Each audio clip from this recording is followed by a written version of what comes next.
وہ اللہ کی پکڑ سے بچتا نہیں، اللہ اس کی پکڑ کرتا ہے۔ اور مولانا اشرف علی صاحب تھانوی نے تو اتنی سخت بات کہہ دی ہے کہ جو آدمی ظلم کرتا ہے نا اور پھر وہ معافی مانگ لیتا ہے، اللہ تبارک و تعالیٰ کے سامنے توبہ کر بھی لیتا ہے، اللہ اس کی گناہ کو معاف کر دے گا۔ لیکن اللہ نے دنیا کا ایک سسٹم ایسا بنایا ہے کہ اگرچہ اس کے لیے اخروی عذاب نہیں، لیکن ظلم کا مزہ وہ چکھے گا، کیونکہ ظلم کرنا کسی پر مناسب ہے ہی نہیں، کبھی بھی جائز نہیں ہو سکتا۔ یہ ظلم کا وبال پھٹکار ہو ان لوگوں پر جنہوں نے ظلم کیا۔ یہودیوں نے بھی نبی کریم صلی اللہ علیہ وسلم پر ظلم کیا، آ کر چھیڑتے تھے حضور کو، کہتے تھے السلام علیکم السلام علیکم، لوگوں کو ایسا کہ کہہ رہے ہیں السلام علیکم، کوئی ان کے ساتھ جھگڑا بھی نہ کر سکے، کیونکہ اگر جھگڑا کرنے جائیں گے تو کہیں گے ہم نے تو السلام کہا تھا، حالانکہ وہ موت کی لعنت دے رہے تھے حضور کو۔ لیکن نبی کریم صلی اللہ علیہ وسلم درگزر سے کام چلاتے تھے، جیسا کہ یہ حضور کا خوش اخلاقی تھی اور نبی کریم صلی اللہ علیہ وسلم کا لوگوں کے ساتھ رہنے کا سلیقہ تھا۔ لیکن جو ظلم انہوں نے کیا ہے اس کا بہرحال وبال تو ان کو چکھنا ہی ہے، اللہ ظالم لوگوں کو ہدایت نہیں دیتا۔ پھر یہ کہا جا رہا ہے کہ اے یہودیوں، دعوے تو بڑے اونچے اونچے ہیں تمہارے کہ تم اللہ کے محبوب ہو، تمام لوگ جانور سے بھی بدتر اور تم سب سے افضل۔ ان کا عقیدہ یہ کہ ایک یہودی غیر یہودی سے اتنا زیادہ افضل ہوتا ہے جتنا ایک انسان جانور سے بھی زیادہ افضل نہیں ہوتا۔ یعنی آپ سمجھے، یہ تو ہم لوگ کو جانور بھی نہیں سمجھتے، جانور سے بھی حقیر سمجھتے ہیں، یہ مخلوق ایسی ہے۔ یہ لوگ یہ کہتے ہیں کہ زمین کے اندر جتنے خزانے ہیں وہ سب ہمارے ہیں، ہماری جاگیرد ہے، ہمارے باپ کی زمین ہے، لہٰذا اگر کوئی آدمی کئی سالوں سے اس جگہ کے اندر رہ کیوں نہ رہا ہو، یہ وہ اس جگہ کو توڑیں گے اور کہیں گے یہ تو ہماری جگہ ہے، یہ پوری زمین ہماری ہے، ہم اللہ کے خلیفہ ہیں۔ تو یہ ان کا عقیدہ۔ تو یہاں پر یہ حضور پاک صلی اللہ علیہ وسلم کے ذریعے سے ان کو کہا جا رہا ہے کہ یہودیوں بہت دعوے کرتے ہیں اونچے اونچے کہ تم اللہ کے دوست ہو، تمام لوگ گئے دوسری جگہ میں اور تم لوگ سب اللہ تبارک و تعالیٰ کی جنت کو حاصل کر لو گے، جیسا کہ یہی تمہارے باپ دادا کا ٹھکانہ ہے، تو موت کی تمنا کر لو نا، موت سے کائے کو گھبراتے ہو؟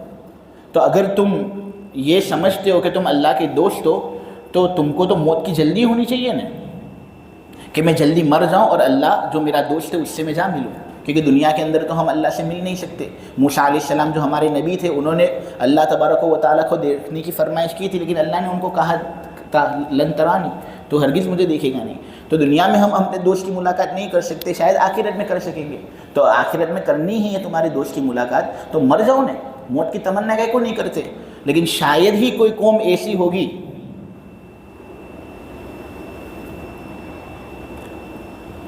بلکہ میں تو یہ کہتا ہوں کہ کوئی قوم ایسی نہیں ہے جو یہود سے زیادہ موت سے ڈرتی ہو، اتنے زیادہ یہ موت سے ڈرتے ہیں اور اتنے زیادہ ڈرپوک ہے یہ لوگ۔ ان کے یہاں پر ایک آدمی مر جاتا ہے، دیکھو نا کتنا شور مچاتے ہیں یہ لوگ اور واویلا مچاتے ہیں، جیسے پوری قوم کو تباہ کر دیا ہو۔ یہ حماس نے جو حملے کیے تھے ان پر، اب چند گنے چنے لوگ مارے گئے تھے اس میں، اب دیکھو آج تک رونا دھونا سب کے سامنے شروع۔ یہ موت سے ڈر ہے ان کو، اس لیے ہم سے ان کو خوف ہے۔ برطانیہ کے اندر ایک آدمی رہتا تھا، اس نے یہ بات کہی کہ یہ لوگ جو گاڑیوں کے اندر سوار ہوتے ہیں نا، ان گاڑیوں کے اندر جو باڈی ہوتی ہے وہ باڈی کو بھی ڈبل رکھتے ہیں، یعنی ہماری جو گاڑی ہوگی نا اس میں فقط ایک ہی باڈی آئے گی، لیکن یہ اپنی باڈیوں کو ڈبل بنواتے ہیں پیسے زیادہ دے کر، کہتے ہیں کہ کہیں ایکسیڈنٹ وغیرہ نہ ہو جائے، ہم مر نہ جائے، یعنی اتنا زیادہ احتیاط تاکہ ان کی کچھ زندگی باقی رہے۔ تو تم تو یہ دعویٰ کرتے تھے کہ تم اللہ کے سچے دوست ہو، کہاں گیا تمہارا دعویٰ؟ یعنی یہ سب خواہ مخواہ کے ڈھگوسلے ہیں، تم مکاری کر رہے ہو، فریبیاں کر رہے ہو، جھوٹ بولتے ہو اور اپنے آپ کو یہ کہہ رہے ہو کہ ہم اللہ کے دوست ہیں۔ سب سے زیادہ دنیا کی محبت تمہارے دل کے اندر ہی بھری ہوئی ہے، لیکن اس کا اظہار تم کرتے نہیں۔ کبھی بھی یہ لوگ موت کی تمنا کریں گے نہیں، کیونکہ اعمال کچھ ایسے کیے ہیں نا، گندے گندے کام کیے، ظلم کیا ہے، بچوں پر ظلم کیا ہے۔ تو اس طرح بچوں کی آہیں یہاں پر اللہ تبارک و تعالیٰ کے یہاں پر سنی نہ جاتی ہو۔ کوئی دنیا کا بادشاہ ہوگا، سخت سے سخت ہوگا، بچوں کی آہیں تو وہ سن ہی لے گا۔ تو وہ جو آسمان اور زمین کا مالک ہے، جس نے آسمان کو بغیر ستون کے بنایا، جس نے اونچے اونچے پہاڑ رکھے، کیا بچوں کی آہیں اس کے یہاں پر اسی طرح بغیر سنی ہوئی چلتی پھریں گی؟ نہیں، اللہ سنتا ہے، سب سنتا ہے۔